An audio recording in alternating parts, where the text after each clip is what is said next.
मतलब ये कि देखिए हर एक बॉडी, हर एक ऑर्गेनिज्म की जब बात करते हैं तो उसकी बॉडी से कोई ना कोई एक्सक्रीटरी सब्सटेंस बाहर निकलेगा, और एक्सक्रीटरी सब्सटेंस जहां से बाहर निकलेगा उसको बोलेंगे एक्सक्रीटरी ऑर्गन्स। ठीक है, तो अगर मैं बात करता हूं कि एक्सक्रीटरी सब्सटेंस क्या क्या होता है, पहली बात करता हूं एक्सक्रीटरी सब्सटेंस कि एक्सक्रीटरी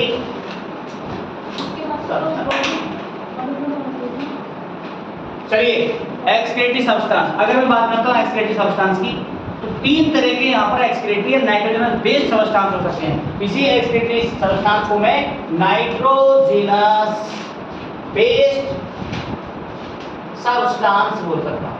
कोई दिक्कत बेटा? चलिए, तो इसी एक्सक्रीटरी सब्सटेंस को मैं नाइट्रोजनस बेस्ड सब्सटेंस बोल। ये तीन तरह का हो सकता है। अमोनिया हो सकता है, क्या हो सकता है बेटा? अमोनिया। दूसरा क्या हो सकता है? यूरिया। और तीसरा क्या हो सकता है? Uric acid. बात समझिएगा जरा। सबसे ज्यादा नीट का क्वेश्चन बेटा बहुत इंपॉर्टेंट है, ध्यान रखिएगा, नीट का क्वेश्चन पूछा जाता है। The highly toxic nitrogenous based, सबसे ज्यादा जो टॉक्सिक नाइट्रोजनस बेस्ड होगा वो क्या होगा? अमोनिया। तो ये क्या बेटा? More toxic. कैसा है? More toxic. उससे कम टॉक्सिक, टॉक्सिसिटी जिसके अंदर होगी वो क्या होगा? यूरिया। कैसा होगा? Less toxic. कैसा है बेटा ये? Less toxic. और जो सबसे कम होगा, जो सबसे कम टॉक्सिक होगा, जिसके अंदर टॉक्सिसिटी लेवल सबसे कम होगी, वो क्या होगा बेटा? Uric acid. क्या? Least toxic. बात समझ आ गई? अगर मैं यहाँ पर ऑर्डर की बात करता हूँ कि टॉक्सिसिटी ऑर्डर क्या होगा, तो बेटा ऑर्डर ऑफ टॉक्सिसिटी, तो ऑर्डर ऑफ टॉक्सिसिटी क्या हो सकता है? सबसे ज्यादा अमोनिया, सबसे ज्यादा अमोनिया। उसके बाद यूरिया। यूरिया का केमिकल फॉर्मूला बता सकते हैं? NH2। Very good. Ammonia, urea, then uric acid. तो बेटा सबसे ज्यादा टॉक्सिक कौन होगा? अमोनिया। उसके बाद यूरिया, उसके बाद यूरिक एसिड। अब इस टॉक्सिसिटी ऑर्डर पर एक चीज और जहां पर क्वेश्चन पूछा जा सकता है और पूछा जाएगा, जो ज्यादा टॉक्सिक सब्सटेंस होगा उसको बॉडी से बाहर निकालने के लिए उतना ही ज्यादा वाटर का लॉस करना पड़ेगा। तो सबसे ज्यादा वाटर का लॉस, उसके बाद यूरिया, सबसे कम यूरिक एसिड। समझ आया? नीट का क्वेश्चन बनता है इस पर कि जो ज्यादा टॉक्सिक सब्सटेंस होगा उसको बॉडी से लॉस कराने के लिए, बॉडी से रिड्यूस कराने के लिए भी वाटर की नीड सबसे ज्यादा होगी, वहां पर वाटर का लॉस सबसे ज्यादा होगा। तो सबसे ज्यादा लॉस बेटा वाटर का कहां पर होगा? अमोनिया में, उसके बाद यूरिया में, देन उसके बाद यूरिक एसिड। तो अगर मैंने कहा जहां पर अमोनिया सबसे ज्यादा टॉक्सिक सब्सटेंस है उसको बाहर निकालने के लिए वाटर की उतनी ज्यादा रिक्वायरमेंट होगी, तो ऐसे ऑर्गेनिज्म मिलेंगे कहां पर? लैंड एरिया पर मिलेंगे या एक्वेटिक एरिया में मिलेंगे? Very good. देखिए जहां पर बहुत ज्यादा पानी रिलीज करना है तो वो भी कभी ऑर्गेनिज्म टेरेस्ट्रियल या लैंड एरिया पर, जमीन पर नहीं मिल सकता। वो कहां मिलेगा? पानी के अंदर। एक्वेटिक लाइफ को प्रिफर कर रहा होगा, क्योंकि पानी के अंदर रहेगा तो पानी की रिक्वायरमेंट उसके पास भरपूर रहेगी, कितना भी पानी लॉस कर सकता है। तो बेटा अमोनिया रिलीज किसमें होता है? अमोनिया हमेशा रिलीज होगा किसमें? एक्वेटिक में। समझ में आया? एक्वेटिक लाइफ वाले जितने भी होंगे वो क्या रिलीज करते होंगे? Ammonia. And that process is known as ammonification. That process is known as ammonification, sorry इसको बोलेंगे अमीनोटेरिज्म। क्या बोलेंगे? Ammonotelism, ammonification undergo. ठीक है। यूरिया, जितने भी लोग टेरेस्ट्रियल कंडीशन में रहते होंगे, जितने भी लोग टेरेस्ट्रियल कंडीशन में रहते होंगे या लैंड एरिया में रहते होंगे, वो क्या करेंगे? ये, और ये भी आपकी यूरिक एसिड को रिलीज करेंगे, जो कि आपके इंसेक्ट्स वगैरह होंगे टेरेस्ट्रियल एरिया, लैंड एरिया में रहते हैं। ठीक है। तो पहली चीज हमने देखी कि सबसे ज्यादा टॉक्सिक सब्सटेंस नाइट्रोजन बेस्ड क्या होते हैं, क्या एक्सक्रीटरी सब्सटेंस क्या होते हैं, टॉक्सिसिटी ऑर्डर क्या होता है, एंड कौन सा सब्सटेंस किस कंडीशन में प्रेजेंट होगा। ठीक है बेटा। अगर मैं इसमें पूछता हूं वाटर का कंजर्वेशन सबसे ज्यादा कहां पर होगा? यूरिक एसिड के अंदर, क्योंकि वहां पर लेस अमाउंट ऑफ क्या निकल रहा है? बहुत ही least amount of water release हो रहा है, वाटर कंजर्वेशन। चलिए अब इसमें प्रोसेस समझ लेते हैं। What is ammonotelism? What is ammonotelism? लिख सकते हैं बेटा, सुनिए। Such organism who release the ammonia, such organism who release the ammonia as nitrogenous based form, nitrogenous based form, ऐसे ऑर्गेनिज्म जो अपनी बॉडी से नाइट्रोजन बेस्ड की फॉर्म में क्या निकालेंगे बेटा, अमोनिया निकालेंगे। सच ऑर्गेनिज्म नोन एज अमोनोटैलिक, क्या बोलेंगे बेटा, ammonotelic organism. and that process is known as ammonotalism, and that process is known as ammonotalism। कोई दिक्कत? चलिए, ऐसे ऑर्गेनिज्म जो अपनी नाइट्रोजन बेस की फॉर्म में, एक्सक्रीटरी सब्सटेंस की फॉर्म में अमोनिया को बॉडी से रिलीज आउट करेंगे, उनको हम क्या बोलेंगे, अमोनोटैलिक ऑर्गेनिज्म। और ऐसे प्रोसेस को क्या बोलेंगे, अमोनोटैलिज्म। अब बेटा सुनिए, अमोनिया क्या होता है। देखिए, अमोनिया की जब मैंने बात की, इट इज मोर, या बोल सकते हैं highly toxic substance. It is highly toxic substance. ये कैसा होता है, हाईली टॉक्सिक सब्सटेंस होता है। It need more amount of water to release ammonia। यही लिख सकते हैं, it need more amount of water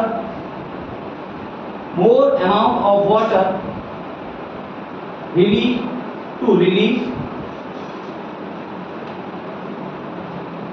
ammonia। कोई दिक्कत बेटा, हो जाएगा। चलिए, तो मैंने कहा कि अमोनोटैलिज्म क्या होता है। अमोनोटैलिज्म एक ऐसा प्रोसेस है जहां पर ऑर्गेनिज्म अमोनिया को बॉडी से बाहर रिलीज करेगा, और ऐसे प्रोसेस को बोलेंगे अमोनोटैलिज्म। ऐसे ऑर्गेनिज्म को बोलेंगे अमोनोटैलिक ऑर्गेनिज्म। और ये बहुत हाईली टॉक्सिक सब्सटेंस होता है जो कि अपने साथ बहुत सारे पानी को रिलीज कर जाएगा। अब इसकी लोकेशन कहां देखने को मिलेगी, एक्वेटिक कंडीशन। कहां पर बेटा, एक्वेटिक कंडीशन। चलिए, नोट डाउन कीजिए बराबर से एक्वेटिक।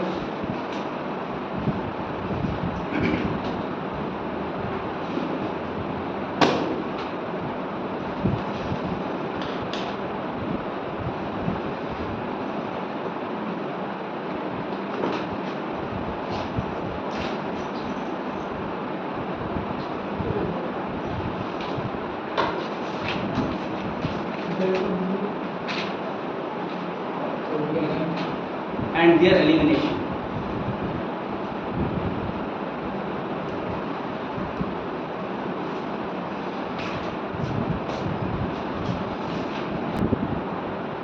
तो अमोनिया के बारे में समझ चुके हैं कि अमोनिया क्या होता है, हाईली टॉक्सिक सब्सटेंस होता है, और अपने साथ जब रिलीज होगा तो बहुत सारे पानी का लॉस कराएगा, और बहुत सारे पानी का लॉस कराएगा तो वो ऐसे ऑर्गेनिज्म मिलेगा जो पानी रहेंगे, एक्वेटिक लाइफ को प्रेफर करेंगे, पानी के अंदर रहेंगे। ठीक है, चलिए दूसरी हम बात करते हैं यूरियोटैलिज्म।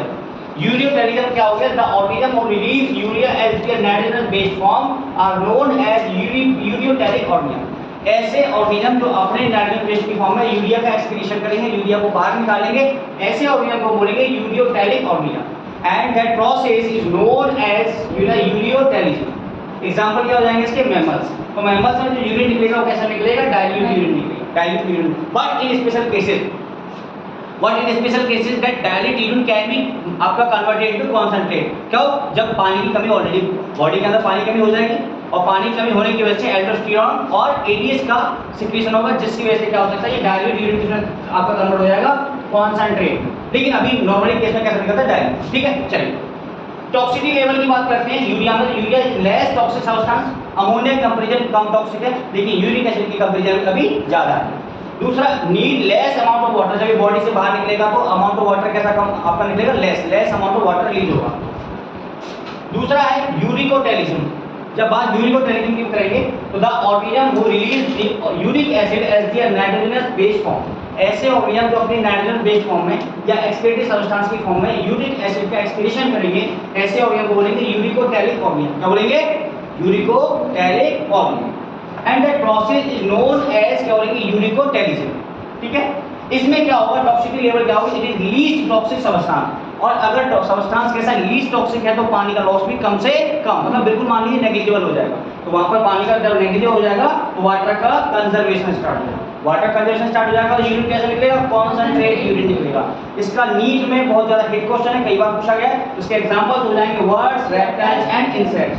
नीट का इंपॉर्टेंट क्वेश्चन है यूरिक एसिड के पीछे, तो इसमें क्या लिख देगा बेटा, वर्ड्स, इंसेक्ट्स एंड रेप्टाइल्स के अंदर यूरिक एसिड रिलीज होता है और वाटर का कंजर्वेशन होता है। यूरिन कैसा निकलता है, कॉन्सेंट्रेट यूरिन रिलीज होता है। अगर मैं यहाँ बात करता हूँ क्या ह्यूमन बॉडी के अंदर अमोनिया बनता है? क्या निकलता है? नहीं, अमोनिया मिलेगा लेकिन नाइट्रोजन बेस की फॉर्म में रिलीज नहीं हुआ। क्यों? अगर अमोनिया बॉडी रिलीज होता है ह्यूमन बॉडी के अंदर तो पानी का लॉस ज्यादा होने के कारण क्या होता है? डिहाइड्रेशन हो जाता है। इसीलिए अमोनिया बनता तो है लेकिन इसको किस में कन्वर्ट कर दिया जाता है? यूरिया में। और इसको कन्वर्ट करने के लिए कौन सी साइकिल यूज होती है? Organic cycle. कौन सी? Very good. किस जगह? लीवर के अंदर। तो लीवर के अंदर ऑर्गेनिक साइकिल अमोनिया को यूरिया में कन्वर्ट करती है और फिर वो यूरिया एक्सक्रीटरी फॉर्म में बाहर निकलता है। समझ में आया? चलिए इसका एक क्वेश्चन और अगर मैं बात करता हूं, ऐसा कौन सा ऑर्गेनिज्म है जो कि अमोनिया और यूरिया दोनों को बाहर निकाल सकता है? ऐसा ऑर्गेनिज्म जो कि अमोनिया को भी एक्सक्रीटरी फॉर्म में बाहर निकालेगा और यूरिया को भी एक्सक्रीटरी फॉर्म में बाहर निकालेगा। फ्रॉग। फ्रॉग क्या करता है? जब फ्रॉग का लार्वल स्टेज होती है, टेडपोल लार्वा होता है, तो वो क्या निकालता है? रिलीज करता है अमोनिया। और जब वो एडल्ट फॉर्म में चेंज हो जाता है तो क्या निकालता है? यूरिया। तो फ्रॉग एकमात्र ऐसा ऑर्गेनिज्म है जो कि क्या निकालेगा बेटा? यूरिया भी निकालेगा और अमोनिया भी। टेडपोल फॉर्म में, लार्वल फॉर्म में क्या निकालेगा? अमोनिया। ये हिट क्वेश्चन है, इसका क्वेश्चन पूछा गया है कि अमोनिया किस फॉर्म में निकलती है? एडल्ट या लार्वल? लार्वल फॉर्म में। अमोनिया और यूरिया किस फॉर्म में निकलेगी? एडल्ट फॉर्म में। तो ये चीज आपको याद है, ठीक है? चलिए हो गया। ये बेटा आपका हो गया कौन कौन से एक्सक्रीटरी सब्सटेंस हो सकते हैं। अब इसके बाद बात करेंगे एक्सक्रीटरी ऑर्गन्स, मतलब ऐसे ऑर्गन जिनके द्वारा क्या होगा? ये एक्सक्रीटरी सब्सटेंस बॉडी से बाहर निकलेगी। समझ में आया बेटा? चलिए तो सबसे पहले अगर मैं बात कर लूं प्रोटोजोआ, तो प्रोटोजोआ जनरली जो एक्सक्रीटरी करता है, एक्सक्रीशन करता है, वो बॉडी सरफेस के द्वारा करता है। तो इसमें क्या करता है? बॉडी सरफेस के द्वारा। तो हम लिख सकते हैं बेटा एक्सक्रीटरी ऑर्गन, एक्सक्रीटरी ऑर्गन्स। तो बॉडी में एक्सक्रीशन कराने के लिए जो ऑर्गन रिस्पॉन्सिबल होंगे उनको क्या बोलेंगे? एक्सक्रीटरी ऑर्गन, जिनको हिंदी में बोल सकते हैं उत्सर्जन तंत्र। हिंदी में क्या बोलते हैं इनको? बोर्ड वाले बच्चे, उत्सर्जन तंत्र। अब सुनिए, सबसे पहले मैंने लिखा प्रोटोजोआ। तो प्रोटोजोआ जो एक्सक्रीटरी सब्सटेंस को बाहर निकालेगा वो किसके थ्रू निकालेगा? General body surface. किसके थ्रू बेटा? General body surface. तो जनरल बॉडी सरफेस के द्वारा जो बॉडी से एक्सक्रीटरी सब्सटेंस को बाहर निकालेगा वो कौन होगा? प्रोटोजोआ। दूसरा बेटा इसके अलावा सीलेंट्रेटा, सीलेंट्रेटा और टिनोफोरा। सीलेंट्रेटा और टिनोफोरा में भी ये सेम आपका हो सकता है। इसके अलावा इसमें कुछ वैक्यूल्स वगैरह होते हैं जिनके थ्रू बाहर निकलते हैं, ठीक है? तीसरा इसके अलावा बेटा क्या हो सकता है? Platyhelminthes, Platyhelminthes. अब ये जो प्लैटीहेल्मिन्थेस है तो जनरली क्या होते हैं? Flatworms. क्या होते हैं बेटा? Flatworms. इनमें एक्सक्रीटरी सब्सटेंस क्या मिलेगा? मतलब एक्सक्रीटरी ऑर्गन क्या मिलेगा? Flame cells. कौन सी सेल्स बेटा? Flame cells. Very good. Question यहाँ से कई बार पूछा जा चुका है। फ्लैम सेल्स किसका काम करती है? ऑस्मो रेगुलेशन का काम करती है। एक्सक्रीटरी सब्सटेंस को बॉडी से बाहर निकालने का काम करेगी। किसमें? प्लैटीहेल्मिन्थेस के अंदर। और प्लैटीहेल्मिन्थेस में टीनिया आता है, Taenia solium, Taenia saginata, liver fluke, blood fluke, ये सब इसमें आ जाएगा। सिस्टोसोमा वगैरह सब आपका प्लैटीहेल्मिन्थेस में फ्लैट बॉन्स। इसके अंदर क्या आता है? Flatworms. कोई दिक्कत बेटा? तीसरा ये हो गया। फोर्थ अगर बात करता हूं एस्केल्मेंथेस, एस्केल्मेंथेस के अंदर क्या मिलती है? Renette cells. क्या मिलेंगे बेटा? Renette cells. तो रेनेट सेल्स किसका काम करेंगे? एक्सक्रीटरी सब्सटेंस को बाहर निकालने का काम करेंगे। इसके अलावा अब मैं बात करता हूं फाइलम एनिलिडा, फाइलम एनिलिडा। तो एनिलिडा में क्या आ जाएंगे? अर्थवॉर्म वगैरह आ जाएंगे ना। फाइलम एनिलिडा में क्या आएंगे? अर्थवॉर्म। तो अर्थवॉर्म आ गया। दूसरा क्या आ जाएगा? लीच आ जाएगा इसके अंदर। इसके अंदर क्या मिलेंगे? नेफ्रिडिया। इसके अंदर एक्सक्रीटरी सब्सटेंस को बॉडी से बाहर निकालने के लिए क्या मिलता है बेटा? नेफ्रिडिया, नेफ्रिडिया मिलेंगे। इसके बाद फाइलम कौन सा आएगा? आर्थ्रोपोडा। फाइलम आएगा आर्थ्रोपोडा। और आपको जैसे पता है phylum arthropoda is the largest phylum of animal kingdom. Second largest phylum कौन सा बेटा?